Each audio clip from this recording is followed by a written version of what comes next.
do ta lidh këtë me një çështje, do ta them më në fund, po lidhur me këtë është dhe një diçka tjetër, është në proces ndarja territoriale midis komunës Podgoricës edhe Tuzit, Malësisë, sepse ka qenë pjesë e komunës.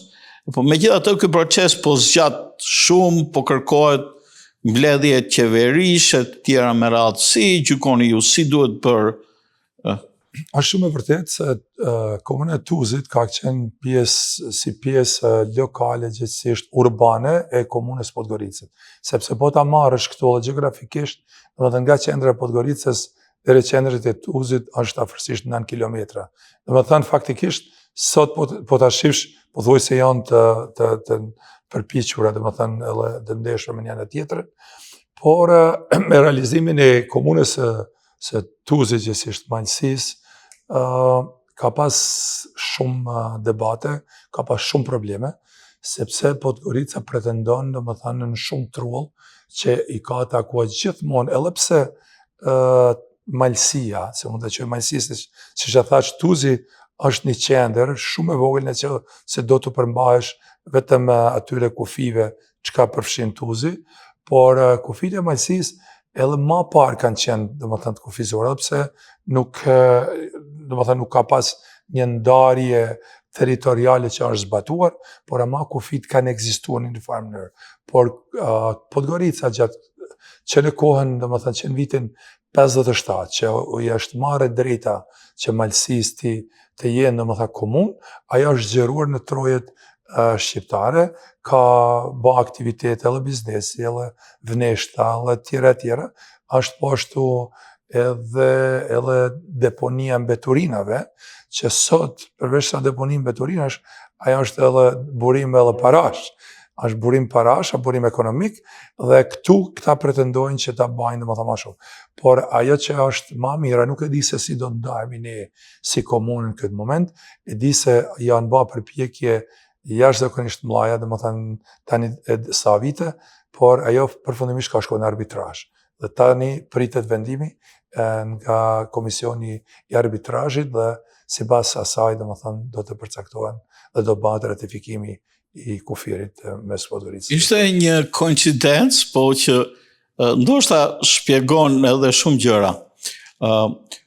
Kohët e fundit është bërë një studim mbi ADN-n e shqiptarëve, që del si një nga ADN-t më stabile në rajonin ku ndodhemi ne.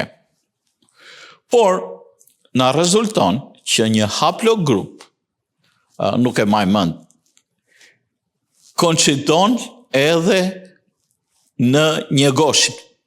Në analizat e ADN-s së Njegoshit, është i njëjti haplogrup që i takon kombit shqiptar. Si mund të shpjegohet kjo? Thjesht me historinë, që e një historinë. Po kjo shpjegohet shumë thjesht, sepse dihet Gadishulli, që sot quhet Ballkanika, ai ka qenë Gadishulli Ilirik. Dhe dihet se aty nuk ka pas slav, kanë filluar në shekullin 6-7, deri nëse kanë ardhur 14. Por unë flas me bindje të plot, jo se e kam ndije, por edhe në bazë shkencore, edhe po ti verifikosh ADN-t, është shumë gjë e mirë që përmes ADN-s edhe po konfirmohet ajo që është biseduar dhe është përfolur, domethënë mbi 80% e popullatës që quhet edhe malazeze, por edhe serbe që deklarohet sot, kanë origjinë shqiptare. Pra janë shqiptarë. Unë duhet ta përsëris edhe një herë, kam thënë në një emision, Kuçi ose Kuçi, që është lidhje drejt për drejt me familjet që si shfisin Kuçi, që sot jeton në Kosovë, edhe kanë ndjemë. Domethënë ata kanë origjinë, domethënë 100% shqiptare, sot quhen sërbë më të mëdhenj. Dhe mbajmë në një nga ajo familje ka qenë deputet në kuvendin e Malit të Zi. Dhe në atë kuvend, domethënë, ai deklarohej, fjala është për vitet 90-ta, deklarohej sikur ishte një sërb i jashtëzakonshëm, sikur se Kuçi është origjinë, domethënë është kombësi sërbe, e gjithatë edhe një nga deputetët shqiptar, tani ndier, i thot atij, sikur gjyshi dhe gjyshja jote, thot të ndëgjonin ty, këtë gjuhë që flet sot, ata nuk do të kuptonin, sepse ata absolutisht nuk e flisin gjuhën sërbe ose maleze serbokrate, si që është qërë atër. Dhe gjyshja jote është martuar në Xhublet, sepse ky deputeti i ka njoftë domethënë drejt për drejt familjarët e tyre.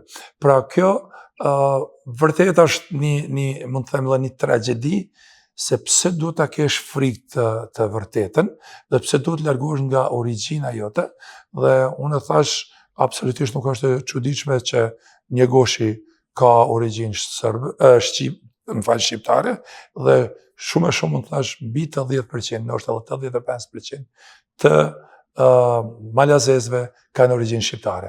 Ajo përqindje tjetër që ekziston që mund të jenë jo shqiptare, ata janë domethënë serb ose slav të ardhur mbas Karpatesh, janë edhe familje ushtaraksh që gjatë luftave të ndryshme kanë përfunduar aty.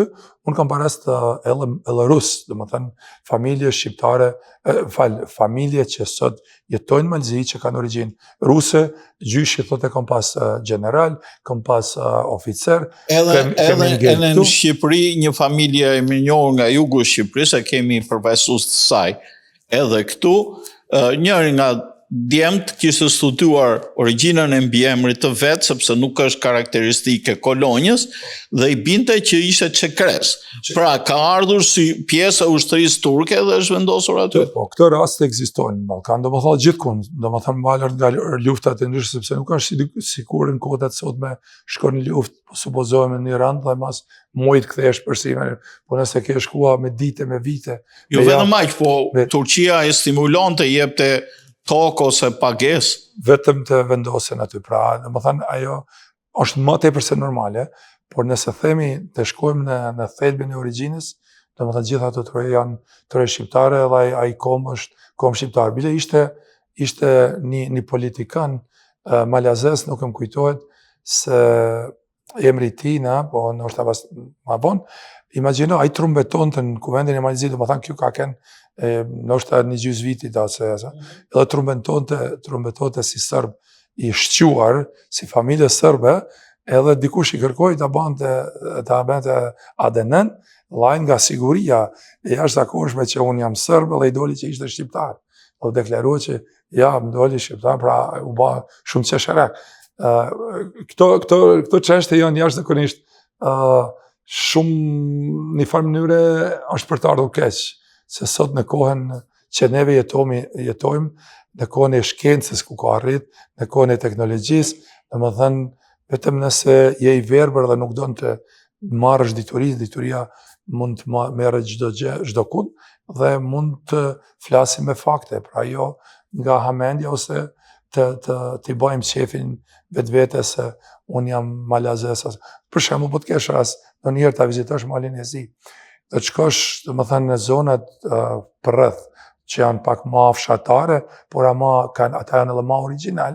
Domethënë ti kanë të njëjtat pothuajse 90% të njëjtat zakone, të njëjtat rite, 90% mikpritje, domethënë në atë mënyrë të ngritet gota, ndodh dhia, domethënë pothuajse përpudhet në 90%, vetëm nëse ka pas do ndryshime në këto kohë e fundit, domethënë.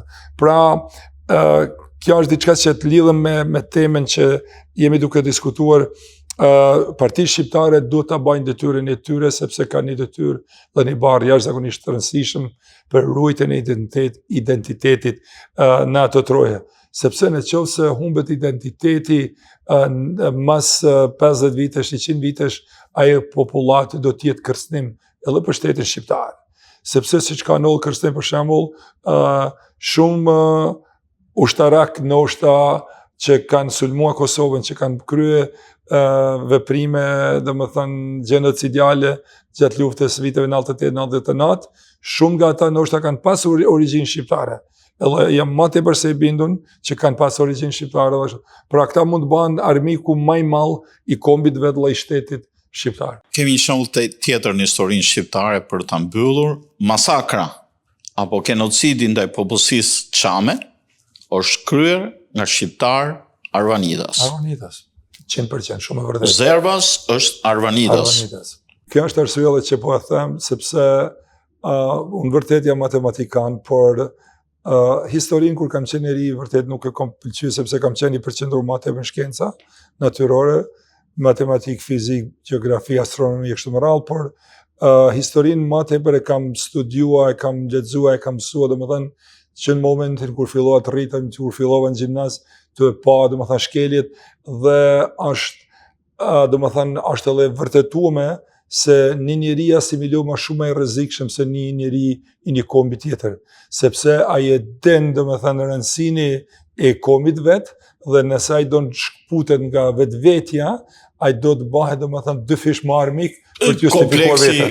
Është me kompleksin me kompleksitet. Pra edhe historikisht siç e përmendi që arvanitët se dihet se janë greqë, po jo vetëm edhe arvanitët, domethënë po nëse shkojmë domethënë pothuajse 70% e tokave greke sot ato janë toka shqiptare.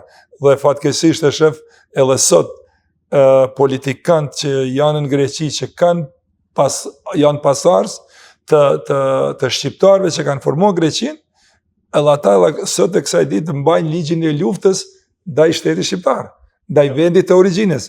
Pra, unë i druhem kësaj dhe për këta duhet të them që politikantë shqiptarë, jo vetëm në Maltezi, po edhe në Kosovë, në Shqipëri, ata kanë një mision, dhe ai misioni i tyre duhet të konsideroj si mision, si detyrim i shenjtë ndaj adhleut, ndaj çështjes kombëtare, ndaj gjuhës, ndaj trojeve shqiptare, jo vetëm për mirëqenien e tyre, jo vetëm për një pozitë, domethënë një pozitë në një pushtet.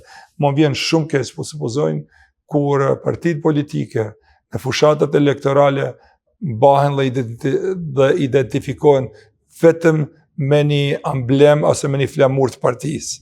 Zotri, çka e të bëj faktikisht, juve jeni të menda një kom me pjesa të ndryshme, domethënë më të vogla, vetëm për të shërbyer vetvetes. Po unë jam dakord, ke partinë, ta kesh partinë, po të rrallë të partit duhet të kesh adhleun parazithash, duhet të kesh gjuhën parazithash, duhet të kesh kombin, sepse ti aty je për të shërbyer.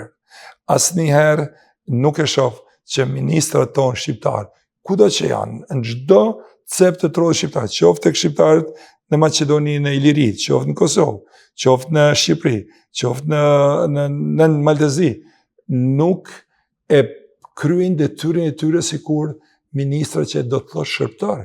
Faktikisht, edhe vetë fjala ministër rrjedh nga gjuha latine që do të thotë shërbëtor. Shërbëtor i kuj? Shërbëtor i popullit tanë, shërbëtor i vendit tanë. Ata jo se dihen si shërbëtor, ta dihen si mbretër dhe si të zotë të gjithë atij vendi. Megjithatë, duhet ta mbyll që mos të bëhem edhe bajat tepër. Mendoj që është një hap i jashtëzakonisht i mirë i partive shqiptare, dhe mendoj se përkraja do të rritet, edhe duhet puna e tyre dhe programet e tyre të përshtaten më shumë me adlletarizmin, me edukimin e rinisë shqiptare në identitet shqiptar, sepse nëse vetë ne rritemi si njerëz pa identitet, faktikisht ne mund të kemi gjithçka, por nuk kemi asgjë. Humbi identitetin, humb çdo gjë, dhe pastaj neve i vahemi në shërbim vetëm të amikut gjithmonë. Profesor Antoni, ju faleminderit si gjithmonë për intervistën mjaft të hollësishme, mjaft të detajuar, mjaft të aktualizuar drejt për drejt nga zhvillimet e fundit politike në Malsi, në Maltëzi, në Tuzë. Ne urojmë që ky union të jetë sa më jetë gjatë, mos na ndalet rrugës, siç ka ndodhur dhe herë të tjera, forumin së tash, dhe të shpresojmë që partitë politike shqiptare të arrijnë atë kthjellim, atë ndërgjegjësim se adheut dhe vendit tanë, por edhe vetvetes i shërbehet më mirë nëse i shërben kombit tanë. Ju faleminderit. Faleminderit edhe ju, edhe unë do ta shtoj edhe një fjali, u shpresoj që ky do të jetë edhe një hap i bashkimit, domethënë jo vetëm partive, por i bashkimit kombëtar.